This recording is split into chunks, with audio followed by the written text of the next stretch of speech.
कोयलांचल धनबाद में इन दिनों जो स्कूल बस संचालित हो रहे हैं वो भी ऐसे स्कूल वाहन हैं जिनका रजिस्ट्रेशन फेल हो चुका है। तो कई ऐसे स्कूल वाहन ऐसे भी हैं जिनका इंश्योरेंस फेल हो चुका है। ऐसे में जब सड़क दुर्घटनाएं होती है तो जिस परिवार से कोई कैजुअलिटी होती है उस पर दुखों का पहाड़ टूट जाता है। ऐसा ही कुछ घटना कल देखने को मिला जब मेरे पीछे जो धनबाद पब्लिक स्कूल की बस खड़ी है, इसे जब्त करके थाने में रखा गया है और यह सरायढेला थाने के परिसर में खड़ी है। सरायढेला थाना जो परिसर है, यहाँ पर इस वाहन को जब्त करके रखा गया है। इसके पीछे वजह यह है कि यह वाहन जो है कल एक मौत का गवाह बनी है।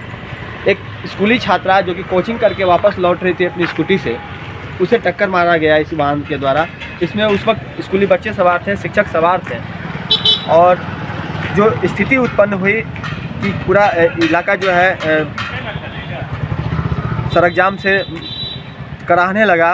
लोगों के आक्रोश के सामने कहीं ना कहीं जो लोग थे और पुलिस थी वो भी काफ़ी नतमस्तक नजर आई और काफ़ी लंबे समय तक सड़क जाम रही। एक परिवार जिस लड़की का पिता पहले ही समय से पहले उसे छोड़कर जा चुका था, वह लड़की भी अब अपने परिवार को छोड़कर चली गई। अब महज एक माँ और बेटे के ऊपर पूरे दुखों का पहाड़ टूट पड़ा है। गोसाइंडी की रहने वाली थी वह छात्रा।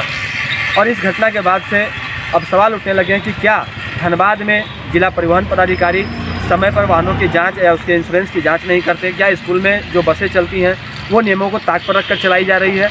इन तमाम चीज़ों पर आज हम बात करने का प्रयास करेंगे। इसमें जो जिले के परिवहन पदाधिकारी हैं उनसे बात करने का प्रयास करेंगे। इसके अलावे हम पूरे मामले में जो अन्य पक्ष हैं उनका भी पक्ष जानने का प्रयास करेंगे।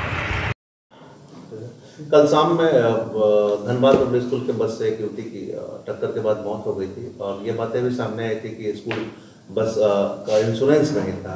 क्या संज्ञान में आपके मामले आए हैं? क्या कुछ निर्देश आपके द्वारा दिए जा रहे हैं इस पर? अभी तो रोड सेफ्टी का हम लोग कार्यक्रम भी शुरू कर रहे हैं। भारत सरकार से भी निर्देशित किया गया, तो कार्यक्रम दिया गया है 15 तारीख से।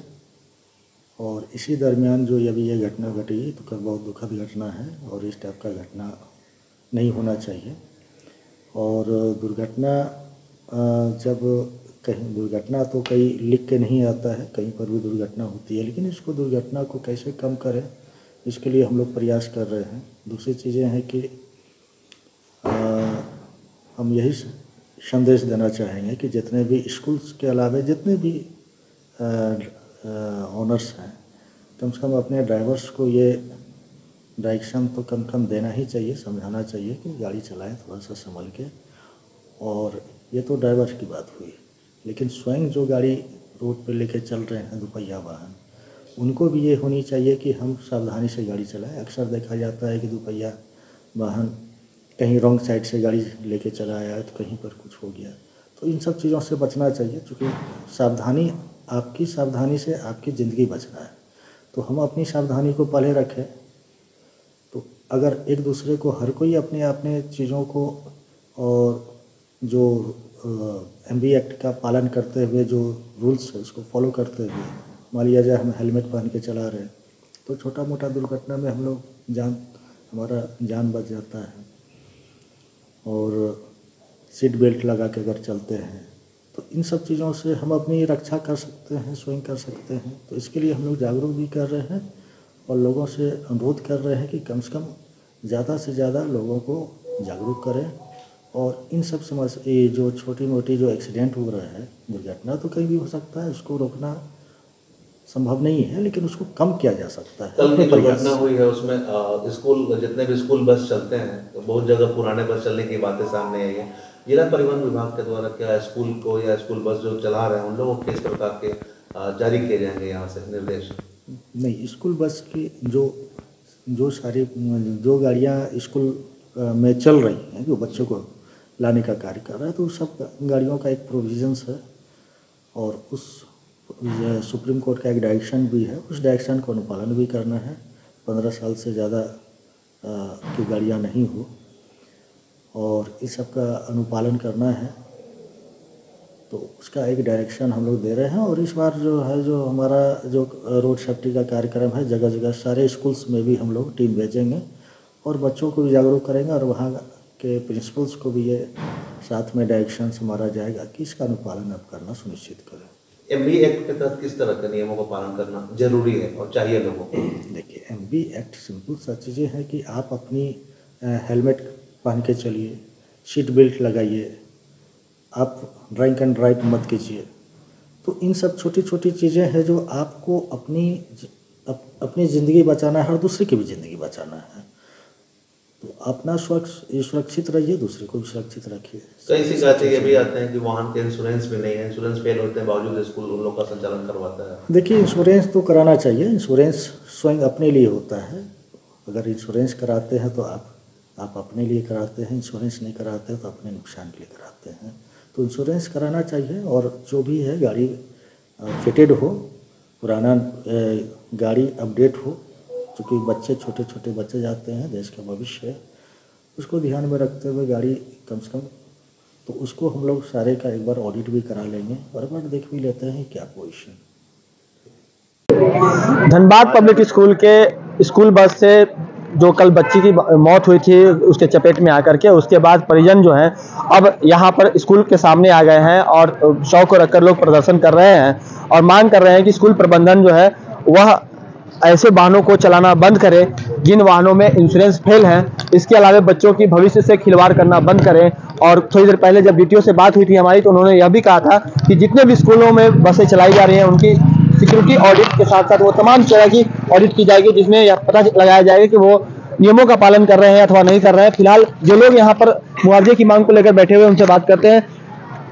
क्या मांग है आप लोगों की और क्यों बैठे हैं?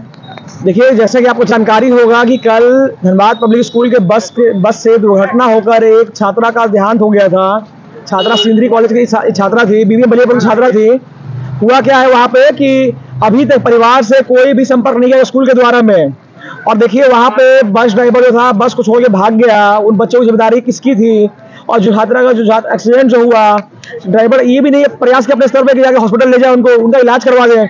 अगर इलाज करवा के संभवतः था कि आज बच्ची हमारे बीच होती, इलाज होकर बच्ची बच जाती है, लेकिन उन्होंने क्या मौके स्थल पर छोड़ के बच्ची को भी छोड़ दिया।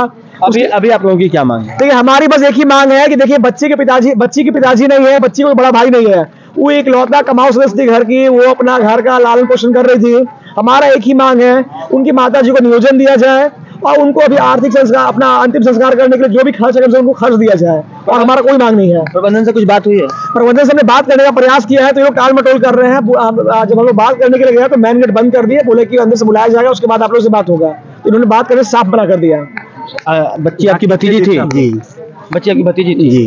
तो जब यहाँ पर आए तो आप लोगों ने प्रबंधन से बात करने का प्रयास किया तो क्या? कोई बात नहीं हुआ है, कोई बात नहीं है। मेरे बच्ची पढ़ाने जाती थी ट्यूशन, उसी से खर्चा चलता है घर का। भी छोटा भाई है, मम्मी उसकी है, हम अलग रहते हैं। घर का सारा जिम्मेदारी यही लड़की उठाती थी। नाम आपका? मेरा नाम आर्यन गोस्वामी है।